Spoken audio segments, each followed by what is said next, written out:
Sinon, c'est particulièrement chouette de pouvoir l'accueillir à Aubervilliers en Seine-Saint-Denis, puisqu'il a bénéficié de l'aide au film court du département de Seine-Saint-Denis par le biais de Cinéma 93, qui est le partenaire de cette conférence, que l'on remercie grandement, avec Xavier à la technique.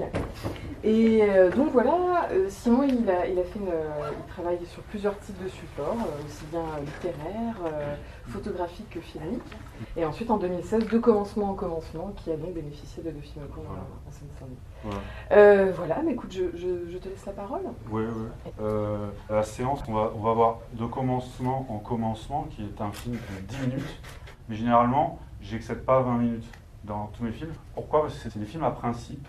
C'est-à-dire que ce n'est pas des films qui partent d'un scénario ou des films à protocole, on va dire. C'est-à-dire qu'ils se basent sur une idée et ensuite toutes les variations autour de cette idée. Et l'idée, elle est très simple. Là, c'est un mec qui marche et il y a des objets qui tombent dessus. Voilà. Et donc, je me suis retrouvé, et ça va être l'objet de après le film. Je vais vous faire une sorte de petite conférence un peu embryonnaire. Il va falloir que vous soyez compréhensif. Je vais essayer de parcourir. En fait, je vais essayer de raconter l'histoire du film. C'est un film qui part d'un protocole, qui ne part pas d'une histoire. Et donc, le film n'anticipe pas l'histoire qu'il devrait raconter. L'histoire, elle est devant nous, en fait. Mais pour autant, et c'est ça qui m'intéresse, n'importe quelle histoire n'est pas possible. C'est-à-dire que, le jour, je suis allé au planétarium et j'ai vu sur Pluton, ils ont envoyé des sondes, ils ont ramené des images, et les images, ils bossent 10 ans dessus, vers 20 ans. Pour moi, c'est ça un film. C'est faire envoyer une sonde et avoir l'image. Donc ça, c'est ce qu'on va commencer. Comme disait, c'était Boltanski, il disait, l'art, c'est 8 jours au Pérou, 20 ans de conférence. Donc bonne projection, puis après je reviens.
Voilà.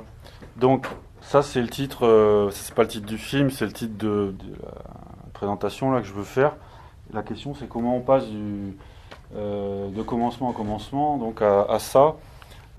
Vous voyez, avec le film que vous venez de voir, en fait, avec un principe comme ça, assez strict formellement, on se retrouve en fait finalement en 2016-2017. Ça donne un film qui finalement renoue un peu avec ce qu'on appelle en France le burlesque. Nous on dit burlesque en France, mais aux États-Unis, pour eux, burlesque, ça veut dire totalement autre chose. C'est des spectacles un peu de striptease, des trucs comme ça. Mais aux États-Unis, ils ont des termes bien spéciaux pour définir ce que nous... Et c'est plutôt ces termes-là qui m'intéressent. Et donc le premier terme, c'est slapstick, donc, qui veut dire le coup de bâton. Slap, c'est la baffe, stick, c'est comme stick, vous voyez, la colle, machin. Ils ont physical humor, donc l'humour physique. Voilà, c'est un truc vraiment qu'on imaginerait que ça existerait, voilà, que ça n'existerait pas, on aimerait bien que ça existe. Et ils ont aussi un autre terme qui est knockabout comedy. Alors ça, c'est encore mieux. C'est knockabout, ça veut dire maltraité. Donc, littéralement, c'est une comédie de la maltraitance. Et donc, voilà. Donc, moi, ça m'a parlé par rapport à ce film. Et puis, pour ceux qui aiment ce film-là, vous ne pouvez pas penser à Buster Keaton, qui est à la fois un enfant maltraité et à la fois un corps, le corps objet de la société américaine, maltraité par tout ce qui peut maltraiter un homme. Il est passé par tous les trucs. Donc il y avait ces 3 trucs. Voilà. Qu'est-ce que je voulais dire encore Donc, et la raison, et donc voilà, de commencement à commencement, le titre, ça vient. Vous pouvez m'interrompre si jamais c'est trop long. J'ai pas envie de vous. Moi, j'ai plein de trucs à parler, mais vraiment, je veux pas. Mais interrompez-moi, d'accord, hein, si vous voulez revenir sur le film, parce que moi, je vais un peu m'évader du film. Ouais. Si vous voulez revenir, parce que moi, j'ai déjà vu le film, donc. Donc voilà. Mais alors, et ça c'est et alors non, le truc que j'ai compris en voyant ce film, c'est qu'en fait, vous me direz si je me trompe, mais à mon avis j'ai raison. C'est que en fait, ce film n'est pas une course d'obstacles. C'est-à-dire que c'est pas les trucs qu'il évite, mais qu'il enjambe. Voilà, ça lui tombe dessus, c'est implacable et à la limite c'est même plus à mettre en doute, quoi. C'est-à-dire qu'il marche, on sait ça va lui tomber sur la gueule et puis après, qu'est-ce qu'il va faire? Mais après, c'est comment ça va lui tomber sur la tête. Mais sur l'idée que le truc va lui tomber sur la tête. Donc, voilà, c'est ça. Donc, je me suis dit, en fait, c'est ça qui est le moteur du film. C'est qu'il y a un truc qui lui tombe dessus. Donc, c'est le coup de bâton. Le coup, moi j'ai assimilé le choc, c'est l'expérience du choc, pour être plus précis, qui est le moteur du film et qui engendre à chaque fois c'est comme l'expérience du choc, c'est comme un carburant qui le remet en scène et donc quand j'ai compris ça, je me suis dit le choc est à l'origine du film, c'est-à-dire c'est ce qui fonde le personnage. En gros, s'il ne tombe rien dessus, il n'y a pas de film. J'avais essayé à un moment de faire juste le mec marcher, mais soit vous êtes très doué, vous faites du tati. Et là, il y a juste des petits trucs. Ou alors, moi, je suis pas acteur, c'est-à-dire si on me dit de faire un truc exprès pour que ça ait l'air d'eux, je suis vraiment pitoyable. Mais si je me mets dans des situations où j'ai pas le choix de ne pas faire d'autre chose que juste répondre à ce qui se passe, je peux, sans m'indiquer de directive, jouer ce genre de truc. Et là, ce qui m'arrive vraiment. Mais je sais jamais exactement. C'est ça la question. Il y a un passage, il ne tombera rien, il tombera quelque chose. Voilà, c'est très calibré, c'est très truc, mais je sais pas exactement. En fait, il y a une idée, après je leur fais une dizaine de fois, puis je garde la meilleure. Voilà, c'est secret de fabrication, hyper banal. Et qu'est-ce que j'en étais où? Voilà. Et donc voilà le coup de bâton. Donc c'est pour ça que au commencement était le coup de bâton. Ça, c'est le sujet du film en fait. Ouais, c'est l'idée du film. Voilà. C'est pas le titre du film, c'est l'idée du film. Et un autre truc sur le titre, de commencement en commencement, en fait, j'avais un copain qui me disait ouais, l'idée du film c'est pas mal, il y a un côté un film sans fin, un personnage à qui. Et donc je me disais, je réfléchissais sur cette idée de truc qui a pas de fin. Et là, j'avais en stock une formule magique qui vient, donc qui est de commencement en commencement, qui n'a rien à voir. Qui est, vous entendez ça le dimanche matin sur les émissions sur France Culture, les émissions chrétiennes. Ouais, les racines du ciel. Voilà. Et donc, il citait dedans un mystique chrétien du, je sais pas quel siècle, genre hyper loin dans le temps. Et le mec s'appelle Grégoire de Nice.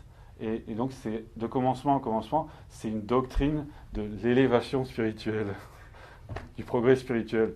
Donc, rien d'ironique dans mon truc, parce que le mec se fait bastonner pendant tout le film et il est censé progresser. Commencer en récupérant son chapeau. On a l'impression que ça va recommencer. Ouais. Alors c'est marrant parce qu'il récupère son chapeau à la fin, et effectivement, ça dit, c'est marrant, vous avez raison, il y a une duplicité, c'est que ça dit à la fois rebelote, un peu comme à la fin des Dents de la Mer, où le requin il est encore vivant. Voilà, on sait qu'il va y avoir le 2.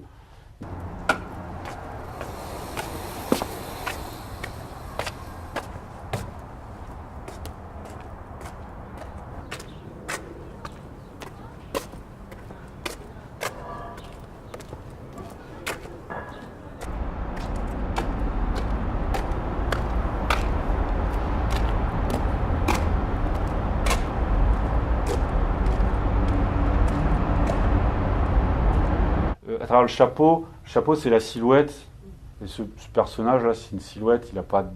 Enfin, vous me direz, hein, mais il ne me semble pas qu'il ait d'attributs particuliers. Au niveau psychologique, c'est quand même pas très fort, ce film, je veux dire. C'est pas ce qu'il y a de plus marquant, quoi. Au niveau de la psychologie du personnage, voilà. Et donc, il récupère son chapeau, il récupère une silhouette. Et pour moi, la silhouette, c'est l'intégrité du corps. Vous voyez, quand vous êtes...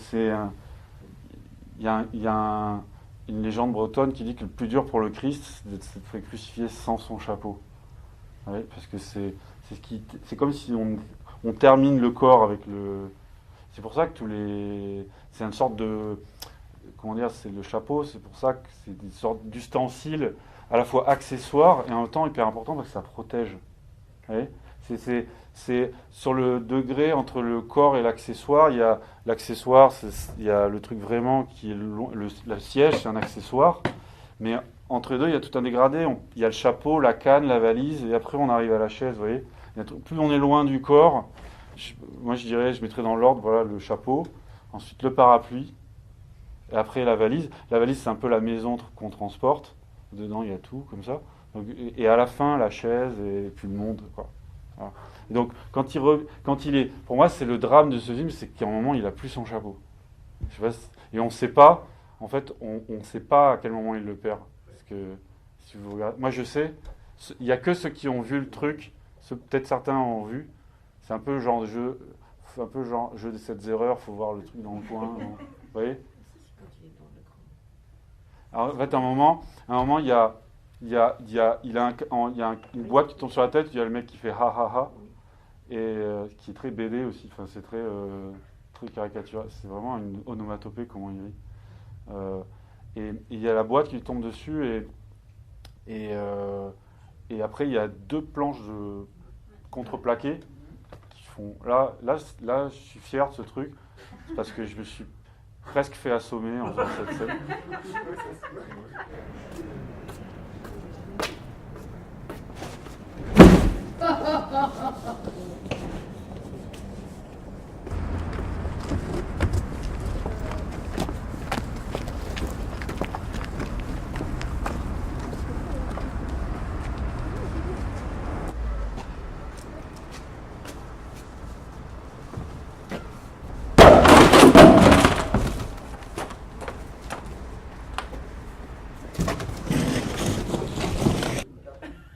Et j'ai eu de l'acouphène.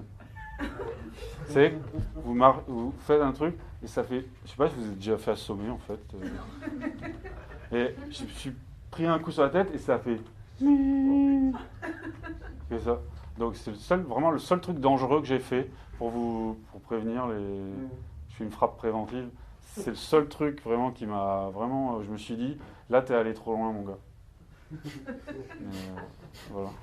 Et en fait, c'est à ce moment-là, on le voit pas, mais en fait, c'est là où il perd son chapeau là, en fait. Mais comme après, il y a la boîte qui lui traverse le corps et ça devient une boîte à musique. Là, on voit qu'il a plus le chapeau, mais on sait pas. Il y a une sorte de tour de passe-passe, on sait pas. Mais donc, il passe tout ce moment sans son chapeau. Et pour moi, c'est là le moment où c'est un moment. Je voulais résumer l'histoire du film. C'est un type qui perd son chapeau et qui le retrouve. Ouais, on aurait pu résumer. Oui. Moi, ce que j'ai trouvé intéressant, c'est l'idée de l'identification au personnage. C'est-à-dire que moi, au tout début du film, on ne connaît pas le personnage, on ne sait pas qui c'est. Il se prend 2 belles gamelles, et j'ai eu mal pour lui. Et du coup, j'avais pas envie qu'il ait d'autres gamelles juste après. Cela dit, après, effectivement, s'il n'y a pas de gamelles, il n'y a pas de film. Donc on voit les séquences qui se passent, il y a 3-4 séquences où il n'y arrive rien. Et ça dépersonnifie le personnage, qui ne représente plus grand-chose pour nous. Et là, tout d'un coup, on a envie qu'il se prenne des gamelles pour qu'il se fasse les films. Ah, c'est super. Donc c'est vraiment de passer d'un sentiment à son contraire c'est super ce que vous dites. En quelques scènes. C'est comment éprouver un sentiment et puis comprendre son sentiment en même temps, quoi. C'est vraiment c'est de l'équilibrisme. Ouais. Juste pour terminer sur l'identification, ouais. Moi j'ai trouvé que plus le film avançait et plus je réfléchissais plus à ce que vous aviez vécu en tant qu'acteur est-ce que vous étiez fait mal en tournant, des choses comme ça. Et la dernière scénette où il retrouve son chapeau, tout d'un coup, il redevient un personnage. Et on le laisse comme ça, et c'est comme si le film c'était ce personnage qui n'en est plus un et qui à la fin le redevient. C'est super ça. Non, c'est super parce que moi j'ai fait ce film vraiment. Enfin là, je fais semblant. Enfin, je m'agite là. Mais en fait, ça c'est juste un spectacle. Quand je fais ça, je suis juste un peu spectateur professionnel, quoi. Un peu comme vous là. Enfin, mais c'est marrant parce que quand on fait ce genre de film, on le fait avec une idée, machin. Mais on fait complètement, on est à l'aveugle, quoi. On y va aussi au feeling, on sait les trucs pas bien. Puis, vous avez jamais personne m'a dit ce que vous dites, c'est que vous avez navigué dans le film en le démontant et en le remontant, en déboîtant le personnage, en le remboîtant, en disant ah tiens là si je me marrais, ah tiens là si j'étais triste, ah tiens là si je m'en foutais, et à la fin ah tiens là si et j'adore ce truc de c'est super de dire ce truc du seuil d'apparition du personnage. Ouais, c'est vraiment un truc qui est le degré zéro du personnage pour faire un peu style, vous voyez. C'est ça que vous dites. C'est qu'il peut ne pas être là et revenir, c'est super ce que vous dites. Next. En anglais, c'est généralement ça marche mieux. Voilà. Ça c'est voilà. Thank you Norbert. Alors, au commencement était le coup de bâton, vous savez, quand on fait un film, c'est quoi le sujet, et après c'est quoi l'histoire. Ça pour moi c'est le scénario du film. C'est dans le premier couplet de la chanson, la fameuse chanson Born in USA. Et c'est vraiment le truc, l'esprit américain, vous savez, la dureté du labeur. Enfin, moi, c'est pas ça qui m'intéresse, mais en fait, vraiment, ce qui m'a intrigué là-dedans, c'est vraiment la première phrase, en fait. C'est-à-dire, alors, la traduction, c'est quand j'ai touché le sol. En anglais, c'est to hit. Donc il y a une ambiguïté entre j'ai touché et j'ai heurté. Et en fait, ce que ça dit, c'est que la première fois qu'il touche, il heurte. Donc c'est le premier contact avec la réalité se fait d'entrer dans un régime de violence qui passera après toute sa vie à rétablir, quoi. Bon, lui, il raconte aussi... lui, c'est l'histoire d'un ouvrier américain qui est envoyé au Vietnam, qui travaille à la raffinerie. Ensuite, c'est un vétéran. Enfin, il a que tout ce qu'il peut, que des merdes, quoi. Vous voyez. Et donc, ça dit bien pour moi. Donc, le premier coup que j'ai reçu, c'est quand je suis sur le sol. Au commencement, était le coup de bâton. Et ensuite, tu finis comme un chien trop battu. Et là, on a ce truc de le mec qui se traîne et avec une espèce de mousse verte là. Pour moi, c'est une sorte de handicap. Ça me fait penser moi à un pied beau. Ouais, une sorte comme une exploration, un truc qui se traîne comme s'il devait se réparer. Il y a ce truc de la marche aussi comme réparateur et je ne sais pas si vous avez déjà eu cette sensation-là de vous reconstituer en marchant. On va aller directement sur la question de l'identification, c'est ça que vous avez dit ? C'était l'identification. On va aller sur l'identification, diapo numéro 3, Norbert. Number 3. Voilà. Alors ça, je vais vous lire. Ça, c'est Bergson. Je vous dis comment on passe d'un truc horrible à un truc horrible qui est drôle.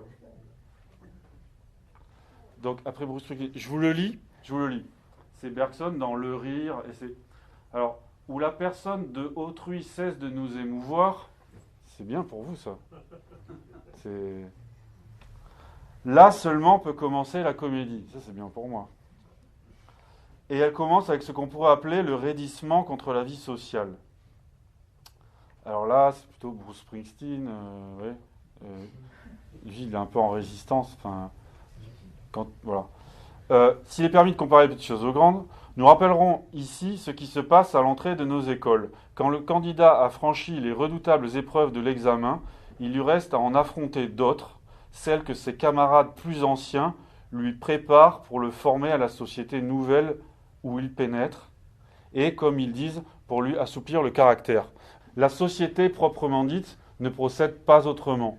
Et c'est pourquoi elle fait planer sur chacun, sinon la menace d'une correction, du moins la perspective d'une humiliation qui pourrait être, moi j'ai rajouté parfois légère, parce que parfois c'est très grave, n'en est pas moins redoutée. Voilà. Donc, et là, telle doit être la fonction du rire, toujours un peu humiliant, et là c'est pour celui qui en est l'objet, donc c'est lui, le rire est véritablement une sorte d'espèce de brimade sociale. Voilà. Et ça renvoie un peu à votre sentiment. Voilà. La suite, la note d'après. Voilà. Ça c'est un bizutage. C'est ça qui décrit Bergson en fait. Et donc, quand j'ai vu ça, je me suis dit en fait, ton film c'est juste une interminable séance de bizutage en fait. Oui. Et ça c'est marrant parce que en légende, j'avais mis un film burlesque, point d'interrogation. Oui. Voilà. Et donc, et ça, c'est génial parce que le bisut, il y a marqué bisut, je sais pas quoi, sur ça. Je sais pas, ça pourrait être un film de, je sais pas lesquels. Ouais, non, mais Marx Brothers, je sais pas quoi.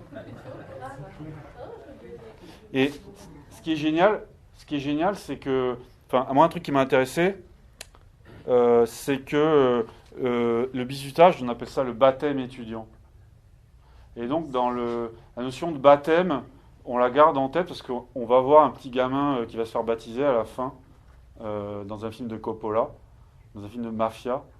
Et vous allez voir, voilà, la notion de baptême. Donc, voilà, donc le bizutage, ça renvoie à l'entrée, à la sélection pour entrer dans un groupe. Donc, c'est ce phénomène de sélection. Et voilà. Donc, ça. Donc, et pour continuer sur votre remarque, diapo suivante, ça c'est un truc. Non, il faut dans le micro. Ouais. En anglais. Next. Voilà, ça c'est un petit schéma maison. Alors, on pourrait appeler ça Jean qui rit, Jean qui pleure. Ouais. Donc, je suis très fier de la notion de courbe d'empathie, voilà, qui a fini d'assurer une légitimité scientifique à mon travail. Donc voilà. Donc vous avez on est toujours pareil sur je disais un film à principe. Donc on est en abscisse, on a la trajectoire du personnage. En ordonnée, on a les chutes d'objets. Et au point de rencontre, on a l'expérience du choc, donc cette expérience primitive. Au commencement était le coup de bâton. Et donc, plus l'empathie sera forte, hein, plus vous êtes dans le tragique, c'est-à-dire dans... qu'est-ce que l'empathie? C'est avoir mal à la place de quelqu'un. D'accord? Et plus elle sera faible, plus vous serez dans le comique. Et donc là, le comique, c'est l'inverse. Donc c'est ce que dit Bergson, c'est on rit pour se moquer de l'autre, mais en riant, c'est aussi une mise à distance, le rire. En riant, on est quand même bien content que ça ne nous arrive pas à nous. Ouais. Et donc ça joue sur la question. Donc là, c'est la question de l'identification qui est posée. Et je voudrais la différencier. Ça, on va dire, ça, c'est si le film est bien. Si le film est pas bien, c'est ce que j'ai décrit tout à l'heure. Enfin, si le film rate, il faut s'imaginer. Si le film rate ou si l'objectif est différent, c'est on sort de l'identification. Il y a deux manières. Soit vous faites un mauvais film, soit vous faites ce qu'on appelle la distanciation. Et alors, la distanciation, il y a des gens qui voilà, c'est vous faites tout comme si il y allait avoir une identification et en fait, elle ne se réalise pas. Ou alors, voilà, vous mettez en place vous construisez un personnage et vous le videz. Alors, moi, je connais pas, mais je crois que c'est des trucs un peu à la Beckett, des trucs comme ça. Voilà. Et donc, ce qui m'était... Juste pour terminer sur ça, après, si vous voulez... avec ça, on est dans le seuil d'apparition du personnage, parce que dans le film, c'est hyper squelettique, quoi. C'est-à-dire, c'est vraiment abscisse ordonnée, quoi. Après, il y a un travail de l'ouvrage. C'est-à-dire que les scènes, je les refais. C'est un film qui est travaillé. C'est pas de l'art conceptuel. C'est-à-dire, c'est refait, c'est raté, c'est réussi, c'est machin. Et donc, on est c'est un squelette de slapstick, quoi. C'est-à-dire, c'est comme enfin, toute proportion gardée, mais c'est comme un film de Keaton, mais sans l'histoire, sans il se marie à la fin, sans il y a l'histoire avec son papa. En raccourci, on pourrait dire mort de rire. De quoi? Du film. Ah, mais génial. Enfin, génial. Moi, une fois, je l'ai c'était en 2016, je l'ai montré à Marseille, et puis il y a une séance où j'en ris et l'autre séance où j'en parie. J'ai pas compris. C'était des gens du même âge, il n'y avait pas de... Ouais. Et je pense que c'est ça, c'est-à-dire les premières séances, ils étaient dans la zone comique, et la deuxième séance, ils se sont mis dans la zone tragique, je pense. Mais Oui, puis une salle, elle est encline au comportement des autres. Ouais. absolument. Ouais. Ça, Il y a c'est... des textes, mettons, ils ne voulaient pas qu'on voit ces films dans des salles où il n'y avait pas grand monde, parce qu'ils disaient ça ne fonctionne pas. Ah, sérieux. Et il avait besoin d'avoir beaucoup de monde pour voir son film, et effectivement, tout de suite, c'était autre chose. Et Ah. je sais pas, je crois qu'ici, presque tout le monde a dû faire l'expérience. Mais moi, une fois le soir, je devais passer The Party à un public. J'ai voulu le visionner avant, on était 4 dans la salle, on s'est pas marré. Ah, Le ouais. soir, le film est passé, il y avait 80 et quelques personnes. Et dès le début, tout le monde a commencé à rigoler. Ah, Et c'était un autre film. J'ai Ah, pas vu le même c'est film génial, ça. à 2 heures d'écart. ah. Donc, je pense Ah. que- Donc voilà le mécanisme de l'empathie. Voilà, qu'est-ce que je voulais... Est-ce que tu peux, Norbert, could you come back à la 1.2. Ça, c'est une scène dans d'un film de Max Sennett de 1921. Le film s'appelle Astray from the Steerage, donc ça veut dire s'égarer entre les deux ponts d'un navire, comme ça. Et ça, j'aime bien parce que c'est le truc du seau d'eau sur la tête, qui est vraiment un archétype du gag, que moi j'ai rejoué en fait sans le savoir. Et il y a ce truc de s'encastrer des bouts de son corps dans des boîtes ou dans des objets, comment on dit, des objets fonctionnels, mais comment dire, avec comment on dit, des objets visuels formatés, des trucs, hein? Ouais, voilà. Mais dans le film que vous avez vu avant, il y a au moins 4-5 fois des systèmes d'emboîtement. C'est un truc que généralement aiment beaucoup les gamins. C'est-à-dire mesurer, se mettre soi-même dans une boîte. C'est à la fois un truc qui peut être déshumanisant parce qu'on est soi-même le matériau, on est comme un colis. C'est-à-dire on peut se transformer. Dans mon film, il y a à la fois, ça peut être un cercueil, un moment, soit ou un colis postal, ou comme il y a des films de Keaton où il se met dans une malle, et tout à coup il disparaît de la malle. Vous voyez, donc il y a ce corps contraint qui est dans des objets standardisés, voilà. Donc c'est à la fois comprendre son corps à la lumière des standards sociaux, vous voyez. Donc c'est un truc un peu... Donc voilà. Et ça me rappelle qu'il y a 3... en termes de gags, en termes d'archétypes, il y a 3 trucs. Il y a la baffe, la chute, tomber par terre, et le saut sur la tête. Et... là, il y a un peu c'est un peu comme dans mon film, il y a un peu les 3, quoi. Il prend un choc, un truc, voilà. On va continuer sur le coup de bâton. Maintenant, on va Norbert, diapo 5. Voilà. Ça, c'est Cops de Keaton. Donc, le coup de bâton, c'est la matraque. La matraque, c'est le policier. Donc, on est aussi dans la question de l'ordre social qui se pose toujours dans les films burlesques. Bergson, il dirait être réfractaire à l'ordre social. Et quand vous êtes à la fois dans le bizutage, on a bizutage, ça dépend, ça peut aller soit le bizutage à la crème pâtissière, mais chez les pompiers, c'est hard, hein, les bizutages aussi. Hein. Il y a des trucs, c'est là parfois d'atteinte à l'intégrité du corps. Enfin, bon, voilà. Donc le bizutage, ça a l'air sympa comme ça, mais ça peut être aussi violent que c'est ça. Voilà, là c'est la double matraque. Et donc ce film-là, c'est une course-poursuite avec la police en fait. Ça s'appelle Cops, pendant 10 minutes. Et donc quand vous le voyez, tragicomique, moi j'ai pensé à deux choses en fait, c'est Benny Hill, donc ça c'est sympa, mais aussi Clichy-sous-Bois, Ziad et Bouna quoi. Donc ça finit ça finit comme on sait. Voilà, donc diapo suivante. Donc ça c'est le slapstick de 2016. Slapstick, loi travail. Voilà. Donc je ne vais pas lancer le débat sur le violence policière, qui est un truc qui est un peu compliqué, tout ça, mais les deux domaines où on observe des coups de matraque, c'est dans les mouvements sociaux, et dans l'autre, c'est les premiers en fait qui ont vécu ça, c'est les enfants d'origine immigrée, les enfants français d'origine immigrée récente dans les banlieues, qui eux sont vraiment, enfin, quand on pose cette question, on est confronté à ça. Ce sont les deux trucs. Et donc,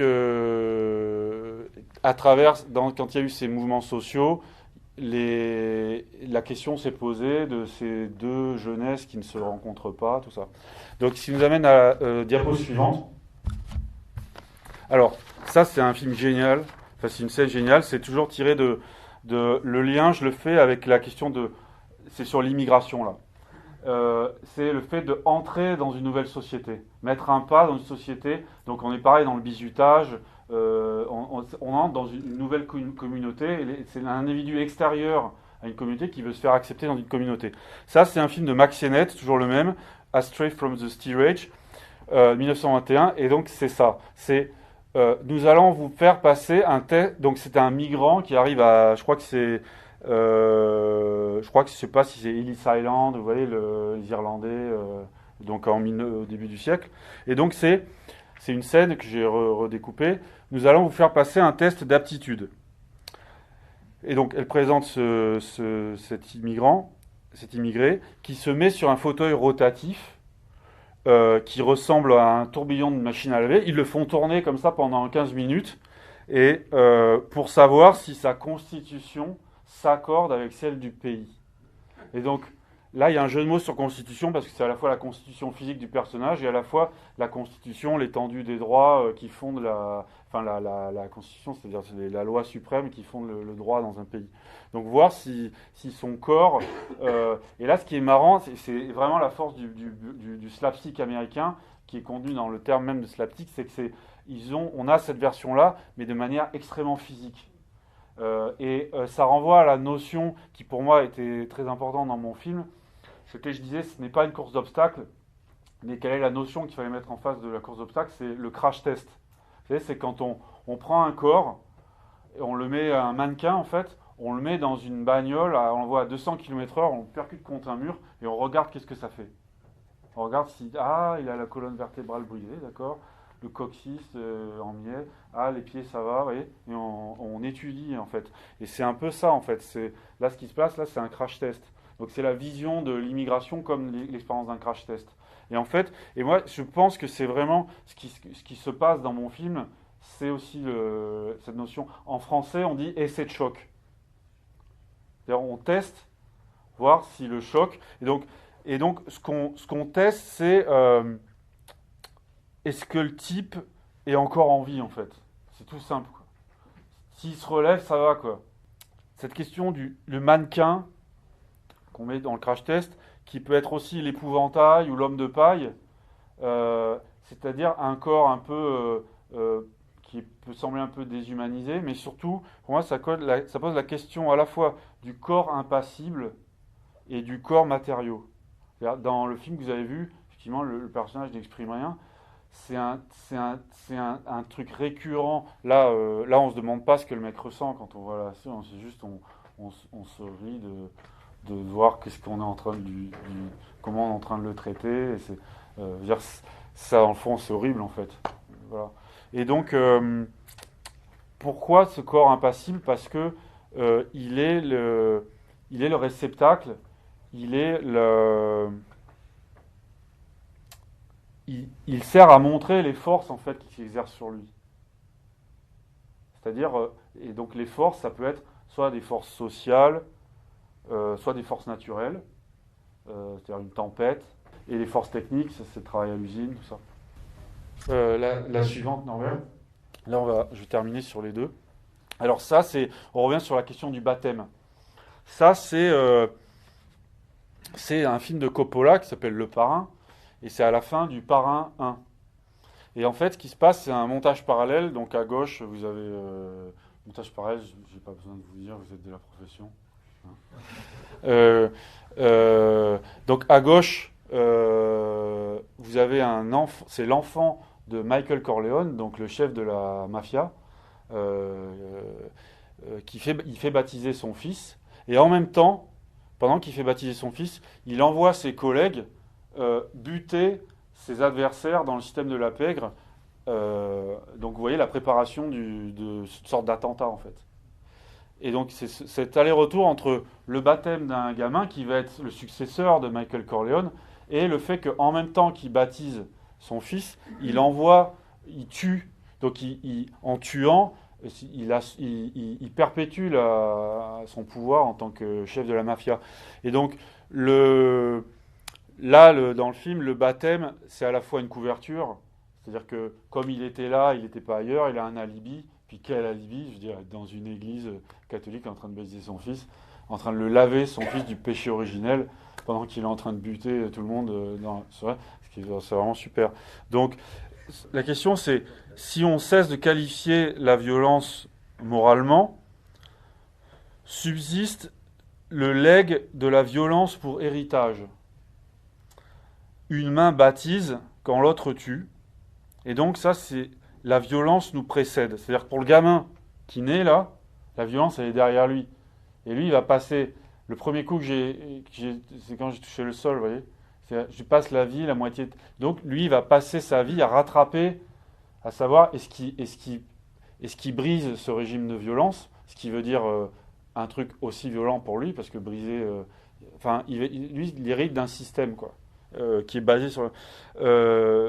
donc c'est le baptême par la violence marque l'entrée de cet enfant dans la société, et donc c'est son premier contrat, on pourrait dire. Et donc ça, c'est la bonne vieille histoire de la violence à base de tout ordre social. Donc moi, c'est ça que ça m'a... Au commencement, était le coup de bâton. On arrive à une question anthropologique de fond. Et dernière diapo. Voilà. La théorie de l'évolution. Et donc, à quel moment est-il humain? Moi, je pense que c'est pas, comme a dit Darwin, le moment où il se dresse, donc qui est la diapo centrale, c'est la diapo de la fin. Voilà. Je vous remercie.